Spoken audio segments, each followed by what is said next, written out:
Well, what's up, FPL managers, guys? Today we're looking at the first transfer plans video of the entire season. In this video, we're also going to go through how my team went in game week 1 with the Haaland and Salah draft. We're going to look at what my current game week 2 team is and what transfers I'm planning to make. What are the good moves? What are the bad moves? So, yeah, strap your seatbelts in, guys. It's going to be a wild ride. So, looking at the game week 1 team, it was a huge success. With that being said, I'm recording this and posting this before the Spurs game has actually happened, and Solanke could absolutely kill my rank. I'm hoping he doesn't. As of right now, I'm in the top 500k. I don't expect that to be the case by the end of Spurs versus Leicester, but hopefully I'm still in the top 750k, top 1 mil. It's only game week 1, so if Solanke gets a big haul, then I'm in big danger, basically. Captain Salah went so well. Unfortunately, Haaland couldn't carry his own weight, nor could my budget midfielders like Eze or Nkunku. But Chris Wood and my defenders with the clean sheets, they came in clutch today, which is really nice to see. And I was gassing up Flecken the entire season about how even when he doesn't get a clean sheet, he can still get a decent amount of points. And he was so close to a 5-pointer without a clean sheet. Instead, he got 4 points, which is pretty good. I think 4 points is like the lowest thing you could even consider a return. So I will take that from Flecken. Overall, a pretty good game week, and I'm happy with the players I picked. Anyway, let's look at the current game week 2 team with no changes. Obviously, it's the Haaland owner's time to shine. Now he's playing Ipswich at home in game week 2. A lot of the people in the high ranks now are people that don't own Haaland, and I'm one of the lucky few that owns Haaland and also has a decent rank thanks to the differentials I picked. So hopefully, Haaland can boost my rank even further next week. He's 100% staying as my captain. Now, guys, in this current team, I'm looking at 3 players with a bit of a minutes risk, and I kind of was expecting it. At the same time, these risks aren't that big. The 3 players that may end up not starting next game week is Amad Diallo, who is 5 mil, and I don't expect him to start every week. The big 2, though, is Nkunku and Chris Wood. Now, Chris Wood did score in his last game, and he did kind of play not that well, should I say. I didn't watch the game. One of my friends told me he didn't play that well, and the only shot he had was the actual goal he scored. So he wasn't involved in the play that much, which kind of worries me. And the predicted minutes on the Fantasy Football Hub does predict Chris Wood to start on the bench and only play 31 minutes. So that does concern me. The other one is Nkunku, who did come off in the 58th minute. I'm actually less concerned about Nkunku because in that game, Chelsea did start Enzo Fernandez as the attacking midfielder, which I don't think is going to be a long-term thing. And as we all know, Nkunku can play on the left wing, the right wing, attacking mid, and striker. There's so many places for him to play in that front line.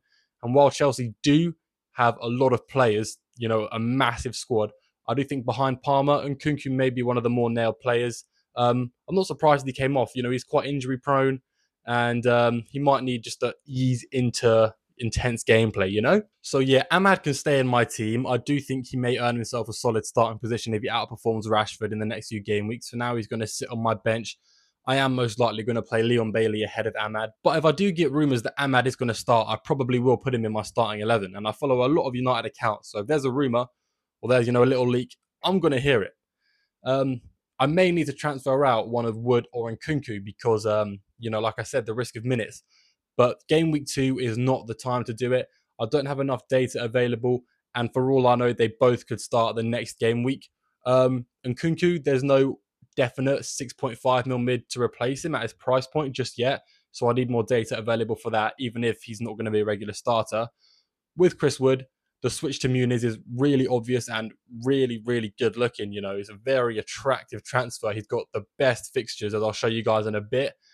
But Chris Wood is playing Southampton, which is also insanely good. So I want to keep him for now.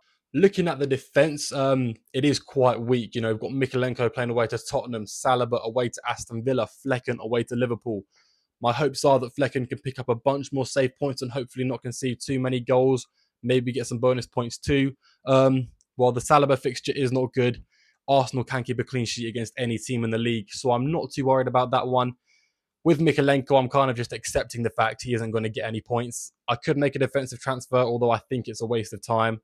I'm kind of thinking I should have picked an extra 4.5 mil defender instead of going with Amad Diallo. But you never know, Amad Diallo could prove to be an amazing asset in the future.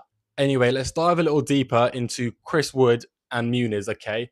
Looking at the Chris Wood stats from last game, He did have 0.7 expected goals per appearance, and per 90 it's a little higher because he didn't play the whole 90. Yeah, that was the only shot of the game. It was a rebound, so you would expect him to score it. It is the pretty normal striker goal. My problem is he only had one shot in the 70 minutes he played, which is quite worrying. I'm just gonna have to wait and see how he gets on next game. Didn't get any expected assists, but then again, you wouldn't expect him to get any expected assists anyway, so I'm not too fussed about that one. And the expected points were kind of high as well. So the overall data looks good on paper, but beneath that layer, at the bottom of the iceberg, it's not as good looking. As you can see, guys, his predicted points are quite low. That's because his expected minutes are really low and he's not expected to play a lot of minutes. But predicted points can change at all times. Even maybe after I finish recording this, his predicted points could go up, they could go down. But his expected minutes probably won't change. So yeah, these are his predicted points. If he is going to start next game week, the predicted points are obviously going to be a lot higher. But for now, that's what it is. And that's what's kind of worrying me. And yeah, if I do hold Wood, it's unlikely I'm going to hold him past game week 4 when he plays against Liverpool.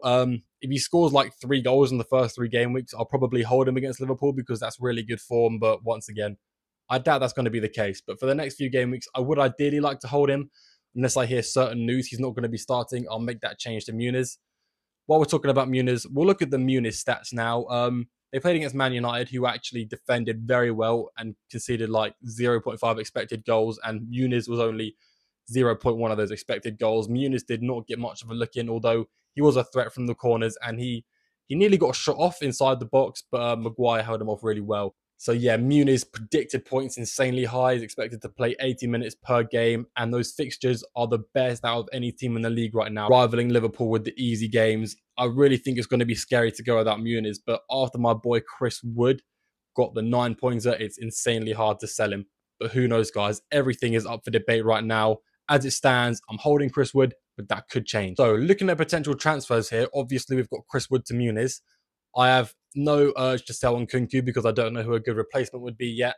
The other player I could go for by selling Wood is Armstrong. Now, Armstrong is nowhere near as good as Muniz, but the good thing it does is save me 0.5, which means I'd be able to afford Watkins in game week 3 by selling Isak and target those Aston Villa fixtures, which are insanely good. But that transfer is even less likely than the Muniz transfer. Yeah, Armstrong predicted points are decent, but once again, he does play for Southampton, and Southampton can only do so much. They didn't even score against 10-men Newcastle. Although I do remember Armstrong getting a decent amount of expected goals. Not as much as Wood, but he got a decent amount. Yeah, the Southampton fixtures, they're okay. But like I said, it's Southampton, and I'm not looking to go for a Southampton player, really. I mean, this transfer only happens if Chris Wood and Muniz both get hit by a bus or something. It's unlikely, but once again, it is an option. It's like 0.5% chance. To be honest, I just wanted to give more than one option because it looks nicer on the screen. Yeah. Anyway, guys, let me know what you would do in my position. Which plays would you be looking to sell? Would you keep it as it is? Would you roll, or would you sell Wood, sell Nkunku? Also, who would you bench out of Leon Bailey and Amad Diallo? Let me know, guys. Yeah. Overall, successful game week 1. Looking forward to game week 2. There is going to be another video out in a couple of days why you shouldn't wildcard in game week 2. So if you're one of those geezers that does it, pattern up.